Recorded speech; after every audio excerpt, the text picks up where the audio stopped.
दिल्ली में बम धमाके हुए, कई लोग मारे गए, कई लोग घायल हो चुके हैं।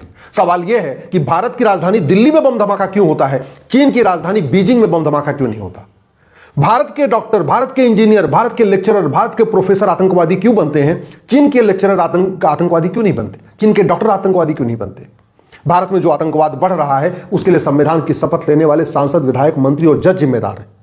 भारत में जो आतंकवाद की घटनाएं बढ़ रही हैं उसके लिए वो सांसद, विधायक, मंत्री और जज जिम्मेदार हैं जिनको लगता है मंदिर और मस्जिद एक समान होता है, जिनको लगता है वेद, पुराण, बाइबल, कुरान एक समान है, जिनको लगता है अजान और भजन एक समान है। भारत में बढ़ते आतंकवाद के लिए वो सांसद, विधायक, मंत्री और जज जिम्मेदार हैं जिनको लगता है गीता, रामायण और हदीस एक समान है। भारत में बढ़ते आतंकवाद के लिए वो सांसद, विधायक, मंत्री और जज जिम्मेदार हैं जिनको लगता है सारे पंथ एक समान होते हैं, जो जैन पंथ में सिखाया जाता है वही बौद्ध पंथ में सिखाया जाता है, वही सिख पंथ में सिखाया जाता है, वही इस्लाम में सिखाया जाता है और वही क्रिश्चियनिटी में सिखाया जाता है। भारत में आतंकवाद के लिए वो सांसद, विधायक, मंत्री और जज जिम्मेदार हैं जिनको लगता है मजहब नहीं सिखाता आपस में बैर रखना और कुछ बात है कि हस्ती मिटती नहीं हमारी। भारत में आतंकवाद के लिए वो सांसद, विधायक, मंत्री और जज जिम्मेदार हैं जो आतंकवाद के मानवाधिकार की दुहाई देते हैं, जो नार्को पॉलीग्राफ ब्रेन मैपिंग कानून का विरोध करते हैं। भारत में बढ़ते आतंकवाद के लिए वो सांसद, विधायक, मंत्री और जज जिम्मेदार हैं जिनको मानव और दानव का अंतर नहीं पता, जिनको धर्म और रिलीजन का अंतर नहीं पता, जो धर्म को रिलीजन समझते हैं, धर्म को मजहब समझते हैं और मजहब को धर्म समझते हैं। धर्म का उल्टा अधर्म होता है और इस अधर्म को मजहब के नाम पे, रिलीजन के नाम पे प्रोटेक्ट किया जा रहा है। इसलिए बढ़ते आतंकवाद के लिए वो सांसद, विधायक, मंत्री और जज जिम्मेदार हैं जो अधर्म, जिसको मजहब और रिलीजन के नाम पे प्रोटेक्ट किया जा रहा है, उसको भी आर्टिकल 25 और आर्टिकल 30 में छूट दे रहे हैं। बढ़ते आतंकवाद के लिए वो सांसद, विधायक, मंत्री और जज जिम्मेदार हैं जो संविधान की गलत व्याख्या करते हैं। आर्टिकल 25 धर्म पालन का अधिकार देता है, अधर्म का नहीं। आर्टिकल 25 धर्म का पालन का अधिकार देता है, धर्मांतरण का नहीं। भारत में बढ़ते आतंकवाद के लिए वो सांसद, विधायक, मंत्री और जज जिम्मेदार हैं जो मदरसों का संरक्षण कर रहे हैं, मदरसों का समर्थन करते हैं। आर्टिकल 30 मदरसा खोलने का अधिकार नहीं देता है, लेकिन संविधान की व्याख्या करने वाले माननीय सुप्रीम कोर्ट के जजों ने ये गलत किया है, गलत फैसले दिए हैं। भारत में बढ़ते आतंकवाद के लिए वो सांसद, विधायक, मंत्री और जज जिम्मेदार हैं जो गुलामी के नाम का समर्थन करते हैं, गुलामी के निशान का समर्थन करते हैं, गुलामी की कुरीतियों का समर्थन करते हैं, जो गुलामी की कुप्रथाओं का समर्थन करते हैं। भारत में बढ़ते आतंकवाद के लिए वो सांसद, विधायक, मंत्री और जज जिम्मेदार हैं जो गुलामी की पुलिस व्यवस्था, गुलामी की न्यायिक व्यवस्था, गुलामी की प्रशासनिक व्यवस्था, गुलामी की टैक्स व्यवस्था का समर्थन करते हैं। भारत में बढ़ते आतंकवाद के लिए वो सांसद, विधायक, मंत्री और जज जिम्मेदार हैं जो पुलिस रिफॉर्म की बात नहीं करते, जुडिशियल रिफॉर्म की बात नहीं करते, टैक्स रिफॉर्म की बात नहीं करते, एडमिनिस्ट्रेटिव रिफॉर्म की बात नहीं करते, एजुकेशन रिफॉर्म की बात नहीं करते।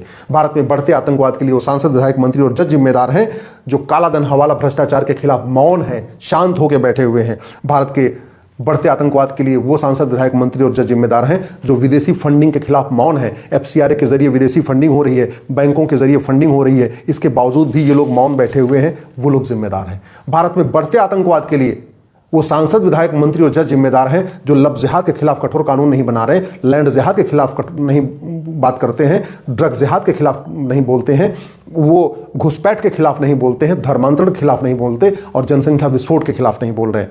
भारत को अगर बचाना है, हमें मठ मंदिरों को घर वापसी केंद्र बनाना पड़ेगा, मठ मंदिरों को फ्री करना पड़ेगा। अगर भारत को बचाना है तो समान शिक्षा लागू करना पड़ेगा, समान नागरिक संहिता लागू करना पड़ेगा, घुसपैठ नियंत्रण कानून बनाना पड़ेगा, धर्मांतरण नियंत्रण कानून बनाने का, जनसंख्या नियंत्रण कानून बनाना पड़ेगा। भारत को बचाना है तो आतंकवादियों, अलगाववादियों, जिहादियों, मजहबी उन्मादियों की 100% प्रॉपर्टी जब्त करने, नागरिकता खत्म करने और साल भर के अंदर फांसी देने के लिए कानून बनाना पड़ेगा। अगर भारत को बचाना है तो हमें हर हालत में भारत में पुलिस चार्टर लागू करना पड़ेगा, जुडिशियल चार्टर लागू करना पड़ेगा, टैक्स चार्टर लागू करना पड़ेगा, एडमिनिस्ट्रेटिव चार्टर लागू करना पड़ेगा। भारत को बचाना है तो हमें हर हालत में जो मजहब के आधार पर नियम कानून है इनको खत्म करना पड़ेगा। मजहब के आधार पर जो आयोग और मंत्रालय चल रहा है, minority commission, minority film ministry चल रही है, इसको खत्म करना पड़ेगा। भारत को बचाना है तो वक्फ बोर्ड, वक्फ ट्रिब्यूनल को खत्म करना पड़ेगा। भारत को बचाना है तो मजहब के आधार पर जो स्कूल खुले हैं, आयोग और ये कॉलेज खुले हैं और जो यूनिवर्सिटी चल रही है इसको बंद करना पड़ेगा। मजहब के आधार पर लोन वजीफा बंद करना पड़ेगा और मजहब के आधार पर जितनी भी योजनाएं हैं इनको खत्म करना पड़ेगा। कोई भी व्यक्ति, कोई भी बच्चा पेट में आतंकवादी नहीं होता। माँ के पेट में सब भ्रूण होते हैं, हिंदू माँ हो या मुस्लिम माँ हो या पारसी माँ हो या ईसाई माँ हो, माँ के पेट में सब भ्रूण होते हैं। लेकिन अगर पढ़े लिखे doctor, engineer, inspector, professor, collector, कप्तान ये अगर आतंकवादी घटनाओं में शामिल पाए जा रहे हैं या आतंकवादियों की मदद कर रहे हैं या आतंकवाद के खिलाफ बोलते नहीं हैं तो निश्चित रूप से मानिए कहीं ना कहीं कुछ बेसिक दिक्कत है। मैं बार बार कह रहा हूं, एक मछली तालाब को गंदा तो नहीं कर सकती, फिर भी ये बार बार कहा जाता है, लेकिन एक किताब पूरी दुनिया को बर्बाद कर सकती है और ये बात लोग कहने में डरते हैं। सारी किताबें एक समान नहीं होती, सारे ग्रंथ एक समान नहीं होते, सबकी टीचिंग एक समान नहीं होती। जो हमारे भगवत कथावाचक बताते हैं, जो हमारे राम कथावाचक बताते हैं, जो हमारे रामकृष्ण की जो टीचिंग है वो सब में नहीं है। जो सबसे बड़ी गलतफहमी यही है कि संविधान की शपथ लेने वालों को लगता है कि जो हमारे आचार्य सिखाते हैं, महामंडलेश्वर सिखाते हैं, वही मौलवी सिखाते हैं, वही पादरी सिखाते हैं। इस गलतफहमी को जब तक दूर नहीं करेंगे हम आतंकवाद से निपट नहीं सकते। आतंकवाद से निपटने के लिए सबसे समझना पड़ेगा धर्म का उल्टा अधर्म होता है, और अधर्म को जो प्रोटेक्ट किया जा रहा है रिलीजन के नाम पे, मजहब के नाम पे, वो ठीक नहीं है। भारत की बर्बादी के लिए, भारत में बढ़ते आतंकवाद के लिए वो लोग जिम्मेदार हैं जो कहते हैं इमरजेंसी तो गलत है, लेकिन इमरजेंसी के द्वारा किया गया संविधान संशोधन, जो सेकुलर शब्द जोड़ा गया, वो ठीक है। भारत की बर्बादी के लिए और भारत की बदहाली के लिए वो लोग जिम्मेदार हैं जो संविधान में लिखा हुआ है हम दो हमारे दो लागू करो, फिर भी दाएं बाएं घूम रहे हैं और आज तक स्पष्ट अपना विचार नहीं रख पा रहे। भारत की बर्बादी के लिए वो लोग जिम्मेदार हैं जो आर्टिकल 44 कहता है यूनिफॉर्म सिविल कोड लागू करो, उसको लागू नहीं कर रहे। भारत की बर्बादी के लिए वो लोग जिम्मेदार हैं जो आज तक यूनिफॉर्म एजुकेशन पे चर्चा ही नहीं कर रहे। मैं पहले भी कह चुका हूं, फिर कह रहा हूं, सबसे कहते हैं prevention is better than cure. एक बार आतंकवादी घटना हो गई, लोग मारे गए, चलो ठीक है, आप 2-4 आतंकवादी पकड़ लेंगे, पुलिस पकड़ के उनको सजा देंगे, ये चलता रहेगा, कभी नहीं रुकेगा। ठीक करना है तो हमें सबसे पहले चीन से सीखना पड़ेगा। चीन ने क्या क्या किया है। अगर चीन अपने तरफ दीवार बना सकती है, चीन की दीवार बन सकती है, तो भारत की दीवार क्यों नहीं बन सकती। मैं तो माननीय प्रधानमंत्री से आग्रह कर रहा हूं, 1 साल के लिए आप हाईवे बनाना, एक्सप्रेसवे बनाना, रोड बनाना, एयरपोर्ट बनाना बंद कर दीजिए। पिछले 11 साल में बहुत विकास हो चुका। 1 साल तक अगर सारे विकास बंद हो जाएंगे तो कोई फर्क नहीं पड़ता। और हमारे पास एक से बढ़कर एक है, अदानी है, अंबानी है, टाटा है, बिरला है, जीएमआर है, जेपी है, इतने लोग, एलएनटी है, लार्सन एंड टुब्रो, इतने लोग इस तरीके का काम करने वाले, सबको 1-1 हजार किलोमीटर का बाउंड्री दे दीजिए। आराम से लोग 1-1.5 साल के अंदर पूरे देश में चारों तरफ दीवार बन जाएगी, भारत की दीवार बन जाएगी। देश को सुरक्षित करना जरूरी है। ये विकास तो बाद में भी होता रहेगा, एयरपोर्ट, हाईवे, एक्सप्रेसवे बाद में होता रहेगा, बुलेट ट्रेन बाद में भी होती रहेगी। और जहां तक बात रही अंदर की समस्याओं का समाधान, तो हमें संसद में करना ही पड़ेगा, सुप्रीम कोर्ट में करना पड़ेगा। भारत की बर्बादी के लिए वो जज साहब जिम्मेदार हैं जिन्होंने सुप्रीम कोर्ट में Selvi versus state of Karnataka का फैसला दिया और कहा कि नहीं, narco polygraph brain mapping test करना ये संविधान का वायलेशन हो जाएगा। जब संविधान बना था तो नार्को पॉलीग्राफ ब्रेन मैपिंग नाम की चिड़िया थी ही नहीं, ऐसा कोई टेस्ट था ही नहीं, तो फिर हमारे संविधान निर्माता उसका विरोध कैसे कर सकते हैं। लेकिन भ्रष्टाचारियों को बचाने के लिए सुप्रीम कोर्ट के सबसे भ्रष्ट जज ने Selvi versus state of Karnataka में यह कह दिया कि नहीं, नार्को पॉलीग्राफ ब्रेन मैपिंग नहीं कर सकते। ये कहीं ना कहीं केवल भ्रष्टाचारियों को बचाने की कोशिश है।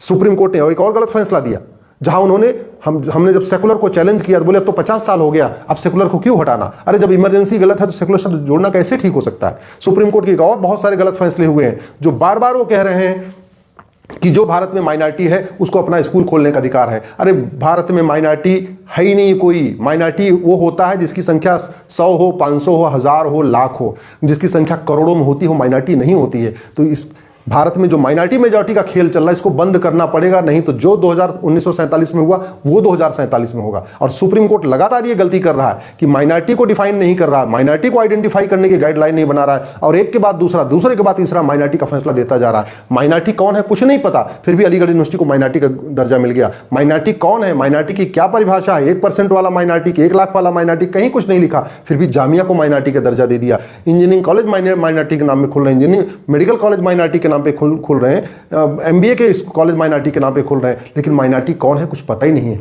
देश को बचाने के लिए हमें सबसे पहले जो मजहब के आधार पर नियम कानून आयोग मंत्रालय बोर्ड ट्रिब्यूनल लोन वजीफा चल रहा है इसको बंद करना पड़ेगा। 1 नेशन 1 लॉ बनाना पड़ेगा। कोई भी कानून मजहब के आधार पर नहीं होना चाहिए।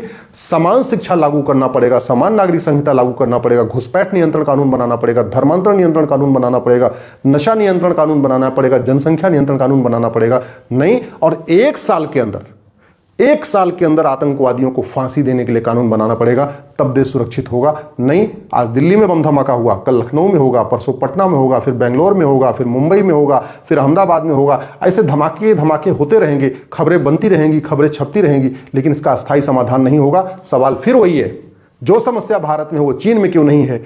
भारत की राजधानी में बम धमाका क्यों होता है, चीन की राजधानी में बम धमाका क्यों नहीं होता। भारत के डॉक्टर, इंजीनियर, लेक्चरर, प्रोफेसर आतंकवादी क्यों बनते हैं, चीन के डॉक्टर, इंजीनियर, लेक्चरर, प्रोफेसर आतंकवादी क्यों नहीं बनते। इसका समाधान, इसका उत्तर संविधान की शपथ लेने वाले सांसदों, विधायकों, मंत्रियों और जजों को जरूर देना चाहिए।